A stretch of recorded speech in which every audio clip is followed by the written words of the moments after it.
34 लोग लापता हैं। हादसे के बाद किसी से भी संपर्क नहीं हो सका है। परिजनों की माने तो लखीमपुर खीरी से तकरीबन 50 से 60 कामगार तपोवन पावर प्लांट में काम कर रहे थे। ग्लेशियर फटने से लापता हुए कामगारों में से 2 युवकों के शव बरामद कर लिए गए, जिनकी फोटो के आधार पर शिनाख्त भी की जा रही है। लेकिन अभी भी तकरीबन 34 कामगारों का कुछ अता पता नहीं है, जिनकी खोजबीन लगातार जारी है। उत्तराखंड के चमोली में ग्लेशियर फटने के बाद आई त्रासदी में जो कामगार लापता हुए हैं उसमें सबसे अधिक कामगार लखीमपुर जनपद के बताए जा रहे हैं। लखीमपुर जनपद का निघासन एक ऐसा तहसील है जहां के तकरीबन 50 से 60 कामगार तपोवन पावर प्लांट में काम कर रहे थे। जिस समय यह त्रासदी आई है, जिस समय ग्लेशियर फटा है, उस समय सभी कामगार जो हैं वो ऊपर पहाड़ के पास काम कर रहे थे।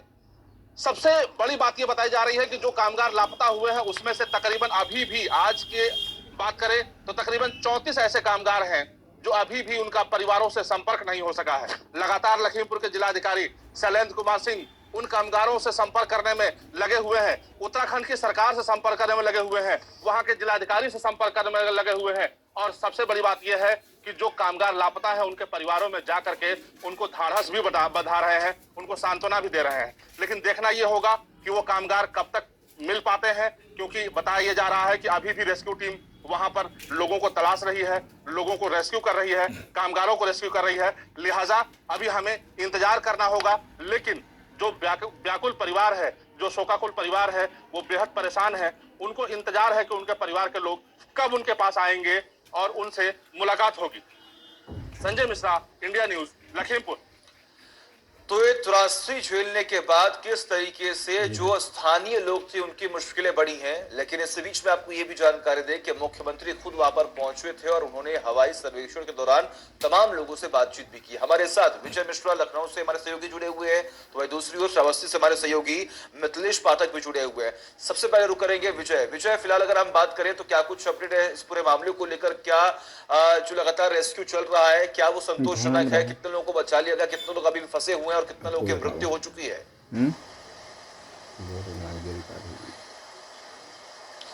देखिए, अगर उत्तर प्रदेश के दृष्टिकोण से बात करें तो जो जानकारी अभी तक मिली है, जो कि राहत आयुक्त संजय गोयल साहब हैं, इनसे जो अभी मेरी बातचीत हुई थोड़ी देर पहले, तो इन्होंने बताया था करीब 58 लोग जो हैं उनके मिसिंग होने की सूचना मिली है। और अभी भी दुखद ये है कि इसमें से किसी का भी साथ उनकी संपर्क जो है वो नहीं हो पाया है। लखीमपुर से करीब 38 लोगों के लापता होने की जानकारी हुई है, जिसको अभी तक सरकार ने पुष्टि की है। और इसके अलावा मुरादाबाद, शामली, श्रावस्ती, बिजनौर, अमरोहा, गोरखपुर समेत कई जिलों में अभी तक नहीं पता चल पाया है। कुछ की डेड बॉडी जरूर मिली है, लेकिन अभी तक उनकी शिनाख्त नहीं हो पाई है। तो जाहिर सी बात है कि उत्तर प्रदेश के दृष्टिकोण से भी जो उत्तराखंड में इस तरह से त्रासदी आई है, काफी सारे लोग दुखी हैं। हालांकि यहाँ पर 3 मंत्रियों की टीम जो है वो बनाई गई है, जिसमें सुरेश राणा है, साथ ही साथ धर्म सिंह सैनी है, इसके अलावा विजय कश्यप है, जो इस समय उत्तराखंड के लिए रवाना हो गए हैं। उनके साथ एक अधिकारियों की टीम भी है जो इसी काम के लिए लगाई गई है कि जो एक समन्वय है वहां पर उत्तराखंड सरकार से या फिर यहाँ उत्तर प्रदेश के लोगों से हेल्पलाइन नंबर वगैरह जरूर जारी की गई है। लेकिन वहां पर जाकर के जो इनके पास एक लिस्ट है उसको वो कंफर्म करने की कोशिश करेंगे। वहां पर जाकर के सीधे वो एक तारतम्य बिठाने की कोशिश करेंगे, वहां का एक समन्वय बिठाने की कोशिश करेंगे। उनकी पूरी कोशिश होगी कि कम से कम उत्तर प्रदेश से जो लोग वहां पर गए हुए हैं उनकी एक एग्जैक्ट फिगर को वहां सरकार के सामने रख सके, उनके परिवार वालों को बता सके, ये जानकारी दे सके कि जाहिर सी बात है कि सूचना भले यहाँ पर टेलीफोनिक नहीं मिल पा रही हो, क्योंकि वहां पर जिस तरह से घटना हुई है पूरा वहां पर सूचना व्यवस्था भी ध्वस्त हुआ है। तो वहां पर जाकर के एग्जैक्ट जानकारी लेना ये उनका पहला उद्देश्य है और इसी के तहत ये टीम जो है वो आज रवाना हो गई। ठीक है, बिल्कुल लगातार बने रहिए हमारे साथ विजय, क्योंकि देखिए बड़ी त्रासदी है और कई लोगों की जान इस पूरे त्रासदी में जा चुकी है। सीधे रुख करते हैं श्रावस्ती, जहां पर हमारे सहयोगी मिथिलेश बने हुए। मिथिलेश, खबर ये भी सामने आ रही है कि श्रावस्ती से कुछ लोग वहां पर गए थे काम करने के लिए और उनकी भी हालत बेहद नाजुक बताई जा रही है। क्या कुछ अपडेट है इस पूरे मामले को लेकर? जी बिल्कुल बताना देना चाहूंगा। श्रावस्ती से 8 लोग गए हुए थे जो सेसिया ब्लॉक के रहने वाले हैं। वहां पर थारू समाज के लोग रहते हैं, उसी गांव के हैं, जो 5 परिवार के हैं। इसमें से 5 लोग गायब हैं, जबकि 3 लोग जो सुरक्षित बचे हैं उन्होंने यहाँ पर सूचना दी है, तभी से पूरे परिवार में कोहराम मचा हुआ है। अगर गाँव की बात करें तो पूरे गाँव की गलियां सुनसान पड़ी हैं, लोगों के घरों में चूल्हा नहीं जल रहा है। लोग जो परिजन है वो रो का उनका बुरा हाल है। उनका भी साफ स्वरूप पर कहना है कि आखिरकार हमारे परिवार वाले कब आएंगे, उनकी कब सुध मिल पाएगी, क्या वो जिंदा भी बचे हैं या नहीं बचे हैं। ऐसे में लोग लेकर परेशान हैं और उनका परिवार काफी आहत और दुखी है। जी ठीक है, बिल्कुल। आप दोनों का बहुत बहुत शुक्रिया मिथिलेश, विजय, आप दोनों का बहुत बहुत शुक्रिया तमाम जानकारी के लिए।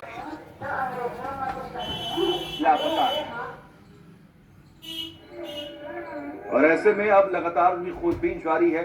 उनके साथ यहां से गए बाकी 3 मजदूर ने इस घटना की सूचना परिवार वालों को दी है।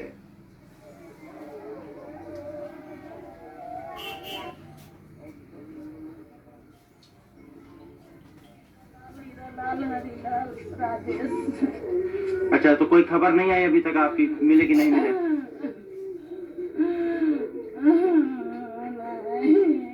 खोल करके बताए कि यहाँ पर कोई प्रलय आ गया है और कुछ लोग गायब हो गए हैं। अच्छा, आपके कौन है जो लापता हुए हैं? वो मेरे भाई हैं अखिलाल। कब यहाँ से गए थे, क्या काम कर रहे थे? यहाँ से कब गए थे मजदूरी करने के लिए? 2-4 महीना, दीपावली के पहले। अच्छी गाड़ी मिली है। यहाँ से 8 लोग गए थे, जिसमें से 3 लोग शायद वहाँ सेफ हैं और 5 लोग की लापता होने की खबर आ रही है अभी तक। हीरालाल, हरीलाल, राजेश। अच्छा, तो कोई खबर नहीं आई?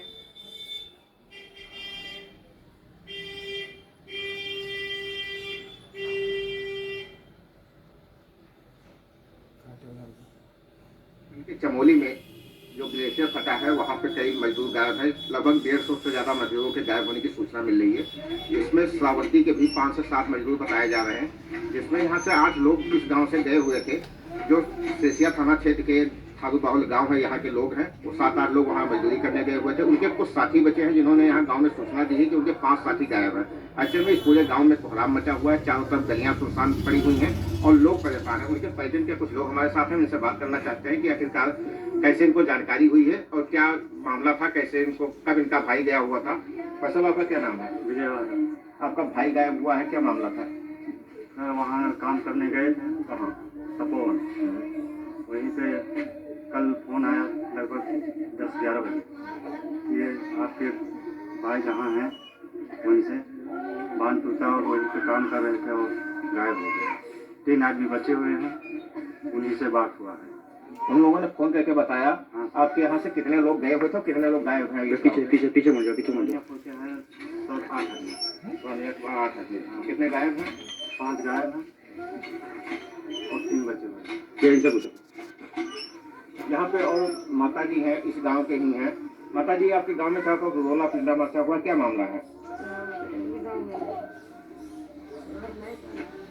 यहाँ पे जो लोग हैं ये थारू बाहुली है, तो इनको हिंदी बोलने में भी दिक्कत आ रही है। ऐसे में ये नहीं बता पा रही है कि आखिर क्या है। एक लड़की है जो अपने आप को बहन बता रही है, उसका जो गायब हुआ है। भैया, आपका क्या नाम बेटा? जो गायब हुआ आपको कौन है? कैसे जानकारी हुई आप लोगों को, कब से वो गए हुए थे यहाँ से? कैसे जानकारी हुई जो गायब हो गए हैं? फोन आया था क्या? फोन आया था। वहाँ से फोन कर कुछ जो साथी बचे हैं उन लोगों ने यहाँ पर जानकारी दी है। इसी गांव के 5 लोग गायब हैं, जिनके परिवार में इस समय कोहराम की स्थिति बचा हुआ है। हालांकि यहाँ पर पूर्व विधायक इंद्राणी वर्मा पहुंची है और लोगों पीड़ित परिवारों को सांत्वना दी है, परंतु अब तक प्रशासन की तरफ से कोई भी ना अधिकारी पहुंचा है, ना जिम्मेदार पहुंचा है जो इन परिवार को सांत्वना भी दे सके। मिथिलेश पाठक, इंडिया न्यूज। और अब इस पूरे समझेंगे कि आखिर कौन से जिले से आखिर कितने लोग लापता हैं। चंदौली के पंकज लापता हैं, जो कि वहां पर पहुंचे थे काम करने के लिए, जिनके बारे में अभी तक कोई भी सूचना नहीं प्राप्त हुई है परिवार वालों को। वही दूसरी ओर श्रावस्ती के 5 मजदूर लापता हैं, जिनके परिवार में कोहराम मचा हुआ है। सभी का रो रो कर बुरा हाल है। तीसरी तस्वीर आप देख पा रहे हैं, बिजनौर के भी 7 मजदूर लापता हैं। उनकी फोटो लगातार हम आपको दिखा रहे हैं। ये वो लोग हैं जो वहां पर पावर प्लांट में काम करने के लिए पहुंचे थे और सूचना मिली थी कि यहाँ पर त्रासदी आई है, लेकिन उसके बाद इन तमाम 7 मजदूरों का पता नहीं चला।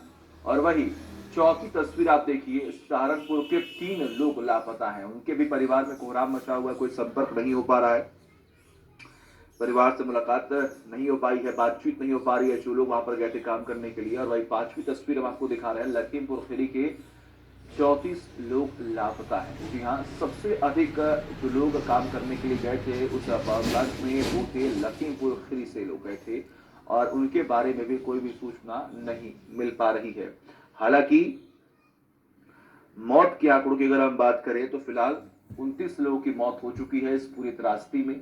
202 लोग अभी भी लापता हैं और जिसमें से पूरी कोशिश की जा रही है कि लोगों को बचाया जा सके और जिस मलबे में लगभग 34 लोग दबे हुए हैं जिस सुरंग में, उस सुरंग को खाली करने की पूरी कोशिश की जा रही है क्रेन के जरिए के अंदर जाकर उन 34 लोगों को बाहर निकाला जाए और उन्हें सुरक्षित जगहों पर पहुंचाया जाए। तो ये पूरा मूल प्रकरण आखिर क्या है इसकी भी जानकारी हम आपको दे रहे हैं। हालांकि कई कयास लगाए जा रहे थे कि इसकी सूचना पहले ही दे दी गई थी, लेकिन कहीं ना कहीं किसी लापरवाही की वजह से ये जो आपदा है वो वापस से आई और इस प्राकृतिक आपदा की वजह से एक बार फिर से उत्तराखंड जो है वो डरा हुआ है, सहमा हुआ है। खुद पीएम नरेंद्र मोदी, गृह मंत्री अमित शाह ने सीएम त्रिवेंद्र सिंह रावत से खास बातचीत की। उन्होंने कहा कि जो भी संभव मदद होगी वो हम आपको देंगे और इस बीच में सीएम त्रिवेंद्र सिंह रावत खुद प्रभावित क्षेत्रों का निरीक्षण करने के लिए पहुंचे थे। वहां पर लोगों से बातचीत की उन्होंने। जो लोग घायल थे, जिन्हें आईटीबीपी के अस्पताल में भर्ती करवाया गया था, उनसे उन्होंने बातचीत की है।